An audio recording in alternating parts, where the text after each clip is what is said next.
and welcome back to today's episode of CJ Discusses, where we discuss at last night's episode of the Challenge Battle of the Eras. It is episode 9 of season 40.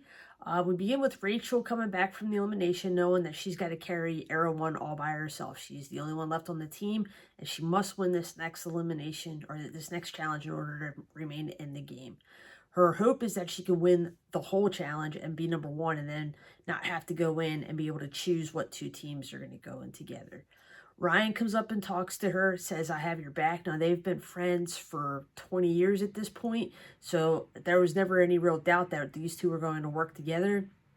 But Ryan is one of the other team targets for Era 2, and he's paired up with Laurel.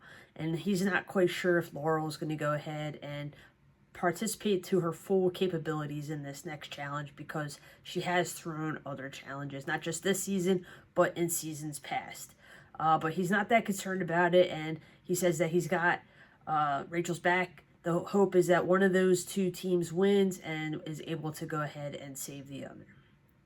We finish up with Corey from last week, who's still upset with Josh for sending him into the arena. And he says that he is basically done with Josh. Josh is dead with him. And the only person that he can trust in the game is Era 2, which is contrary to the rest of his era, which is Era 3, that is, comprised significantly of the Vacation Alliance, if not the Vacation Alliance, the people that are allied with other people in the Vacation Alliance.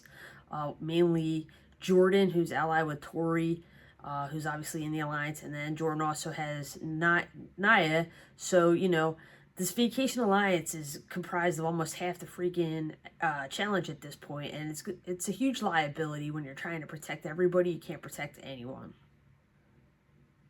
The big issue that we have for the Vacation Alliance this week is that 4 of them are targets. So you have Devin and Tori for Era 3, and then you have Casey, who's paired up with Kylan for Era 4. So if either of those two teams loses, they're in big trouble, and they know it. So their goal is that they both must win, and the other one can't lose in order to keep them safe.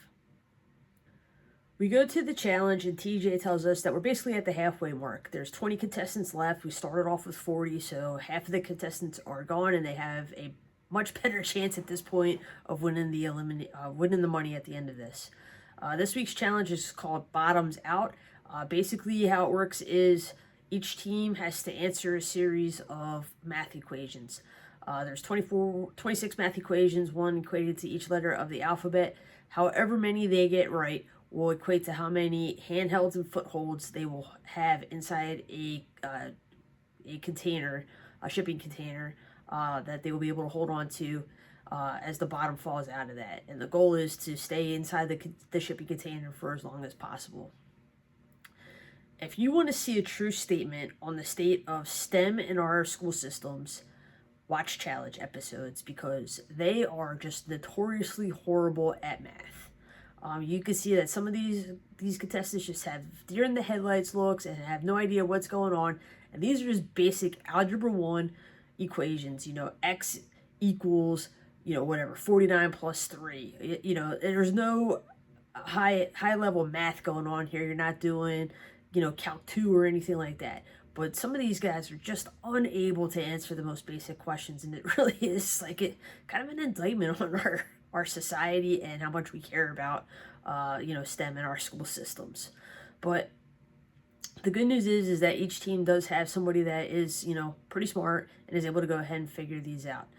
The way that the scoring breaks down is Rachel ended up getting 6 right, so she gets 6 handholds or footholds in her container for her to hold on to.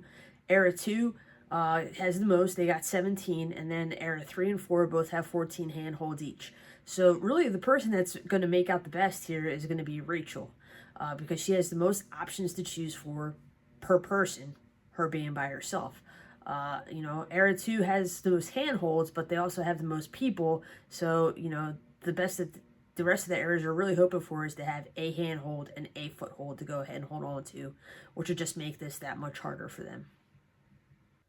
Now, since Rachel has the least amount of math questions right, she has to go first. She goes in there. She knows that she has to pick out the most strategic handholds and footholds for her so that she can give herself the best opportunity to go ahead and stay up there. And she's really focused on those footholds because she knows that could take her legs could take the majority of the pain for this, with just using her hands and arms to kind of just stabilize her. She goes in there, and we don't know how long she's in there for, but she is in there for a long time, and she is just killing this whole thing. She ends up staying in there, for what seems like forever. She tells everybody to go out and get lunch, and then she inevitably falls. Next up, we have Era 4. And as I said before, they don't have a lot of options. They were all getting a one foothold, one handhold, and Theo makes a poor decision and drops before the floor even drops out. He's already fallen off, hits the floor as the floor opens up, and he's out. We then see, pretty quickly the rest of this team falls. You got Olivia, Michelle, Jenny, and Kylan all falling out in quick succession. Josh ends up cheating a little bit. I think he uses his head on the ceiling of the container to go ahead and try to hold him. TJ calls him out on it, and then he drops. So which just leaves Casey, who's one of the targets for this week, and she's just holding on for as long as she can just to try to save herself. And inevitably, she ends up falling. Era 3 goes up next, and it's almost the same story for Naya. And Aviv, really. Aviv, she's at a disadvantage. She's only 5 feet tall on like a good day that she's stretched out.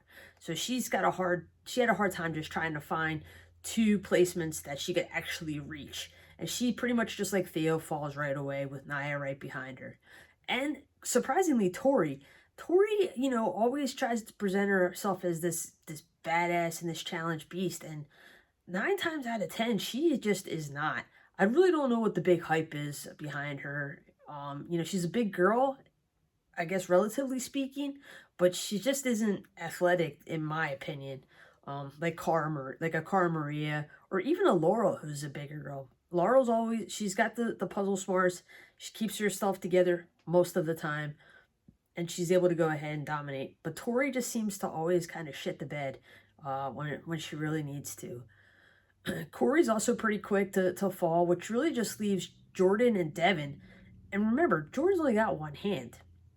And it's always surprising to watch Jordan, with his disability, just go in there and be able to dominate competitions. I mean, even going back a few seasons when he did that sledgehammer competition against Zach, and he just destroyed him with one arm, he's always able to just go ahead and surprise you. But today's just not his day, and he does hang in there for a little over 3 minutes, which is a long time, but inevitably he falls, leaving Devin up there. Now, this is the first time we've actually seen a clock on how long they've been hanging up there, and we see that Devin's up there for well over 5 minutes, but then he also falls. All right, lastly, we see Era 2 go in there, and like I said, they have the most amount of handholds, and I already stated, Aviv, she's got a hard time just trying to find 2 that she can actually reach, and she ends up falling pretty much from the jump. We also see that Ryan falls pretty quick, which isn't a big surprise. He's not really a big competition beast. He relies more on his social game. And then Derek, surprisingly, is right behind him. This leaves Cara, Laurel, Nehemiah, and Johnny still hanging. But surprisingly, Johnny doesn't last very long either, and he actually ends up falling. He hasn't been doing very well this season. We haven't actually been hearing a lot from him, so I'm not sure what's going on there. But we still see Laurel hanging in there, and they give us the clock. It says 6 minutes that they've been hanging there, which then Cara falls, and then Laurel falls, which just leaves Nehemiah, who Nehemiah has actually been surprising us and doing very well this season. We know he knows that he's got to stay up there as long as he can and try to beat Era 3 in order to not get automatically thrown into the elimination, and try to save themselves and hopefully win the whole thing. But inevitably, Nehemiah also falls. All right, we see everybody back on shore, and TJ's ready to go ahead and announce his winners. And he says, with a time of 14 minutes and 48 seconds, Rachel has won this whole thing. And it's just like, holy shit. Rachel from Era 1, the oldest person out there, has killed it and has now won this for Era 1. It's the first win for Era 1 all season long. She knew she had to win it in order to stay in it, and she did. She dominates it.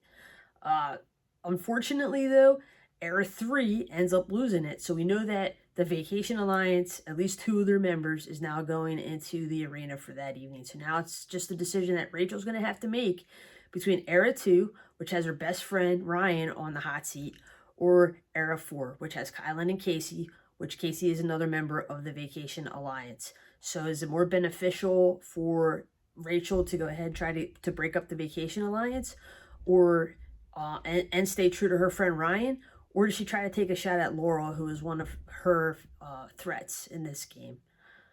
I guess only time will tell. All right, Rachel's big thing is that she needs to make some type of decision that will benefit her the most, because she doesn't have anybody else from her era that's going to go ahead and take the brunt of this. All she sees ahead of her is either win every challenge and stay safe that way, or she's going into every elimination as she goes. So she needs to do what's going to benefit her the most, garner her the most support in her decision going forward in this game. Of course, everybody comes up to her and tries to lobby. Casey, who we haven't heard from all season, is getting a lot of screen time, which usually is a telltale that something's going to happen with Casey. But, you know, you see Casey, you see Kylan coming up trying to cut deals with Rachel. Casey's is the most perplexing because she comes up and she's like, I know we haven't said it, but I know you know that we've had this alliance all season long. And Rachel's like, I did not know that at all. Like, we've literally not talked at all. How would I know this? Kylan's trying to go ahead cut deals. You got Tori and Devin, who aren't really advocating so much for themselves. They're just like, yeah, you know, whatever. Ryan thinks it's a sure deal, and even Laurel's up there trying to go ahead and say that she will back up Rachel 100% if she just keeps her safe. And she says that it's probably best. She is probably the best person going forward to stay behind because she thinks that she will just dominate all the female competition as we go forward. Lastly, we see Josh, who Rachel is one of his fitness coaches, so he thinks he has this great relationship with Rachel and that he can try to sway her to stay away from Casey. I don't think Josh does a lot of work, but to be perfectly honest with you, first of all, Josh sucks at this game. He has no game whatsoever, and his social game is the worst. But to be fair, I think Rachel was going to make up her mind no matter what, and it didn't matter what Josh said. She was going to listen to him, but she wasn't going to do what he wants to do if it doesn't benefit her.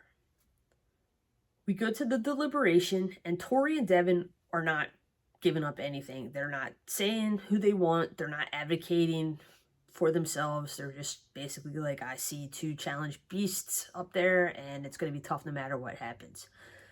The only people that really go ahead and break the ice and say, I don't want to go down there is really Ryan and Laurel, and they throw down the gauntlet. They say why, which then starts a bit of a discussion between Kylan and Casey as to why it would be better for Ryan and Laurel to go down. At this point, though, I truly believe that Rachel has made up their mind and she's just hearing everybody out, and she thinks that the best decision for her to make going forward is for her to break up the Vacation Alliance. So she decides to throw Casey and Kylan, Era 4, into the arena against Tori and Devin. We go to the arena and we see what the challenge is going to be. TJ says it's called Light It Up, which brings back immediately memories of when Devin went against Bananas in the pegboard game where they had to turn on all the lights. It's something very similar where they have all of the Era logos up on the board and they have to turn on all the lights behind the Era logos and light them all up. In order to do this, there are a bunch of electrical cords that they have to untangle, get into the right slots, and then be able to go ahead and light it up. Some of the cords go into multiple different spots, so it's just a matter of getting the right cord in the right slot in order to get that to light up. We start with the guys. We see Devin and Kylan going, and honestly, it should be a pretty even match. TJ blows the horn, and we see from the outset that Devin just doesn't seem to have his head in the game, and he's just struggling. Kylan just pretty much crushes him in getting all of his cords untangled, and is able to go ahead and start plugging all of his plugs in, and pretty handily crushes Devin in this competition, and goes ahead and knocks Devin out of the game. We next come to Casey and Tori, and puzzles are not their thing at all. They are physical beasts, I guess you could say, but puzzles not really their thing. And you can see that they're kind of struggling a little bit to get everything undone, but it's a pretty even match. They are going neck and neck the entire way. We get all the way down to the end, and it's just a matter of who's going to get all their cores in and get that board lit up the fastest. And it's a matter of half a second difference between Tori and Casey, with Tori getting the win, knocking out Casey, which is a huge win because you have a pretty strong female getting knocked out of the game. As usual, TJ congratulates all the winners and tells them that they have to go ahead and pick targets for the next game. But then he says, hold up, there's going to be a twist. And he announces that we are no longer going to be in teams and we are going to an individual game, which is not a surprise because he said from the get-go, it's an individual game. There's going to be one man and one woman that are going to split the $1 million prize pool. So now that we're halfway through, we're going to go ahead and twist it up, and now it's an individual game. But we are still going to pick 3 men, and 3 women targets. But now it's across the board. You can pick anybody you want. You don't have to pick one from each era. Tori goes ahead and chooses Ryan, Derek, and Bananas, which ironically are all from era 2. Which she's protecting. She's not going to pick anybody from her era. I mean, it's Corey and Jordan. She's not going to pick them. And she's not going to pick Kyle and Theo. I would pick Josh at this point because Josh has just been screwing you over. But she decides not to pick any of them from era 4. Kylan picks Rachel. I mean, that's kind of a given at this point. Aviv and Jenny, surprisingly, who's from his era. I don't know what she did to make them angry, other than not really being their clique, but they just keep going against her time and time again. And she's pretty upset, and I would be too. And she's also a physical beast, so I don't know that I would keep throwing her in there unless you want to get her out, which could be the plan.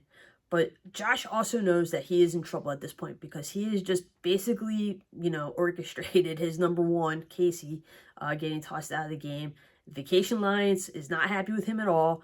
They're actually talking about booting him out of the Alliance. So we'll see if he can repair those relationships as we go into the next couple of weeks where he's got to depend on those relationships in order to further himself in the game.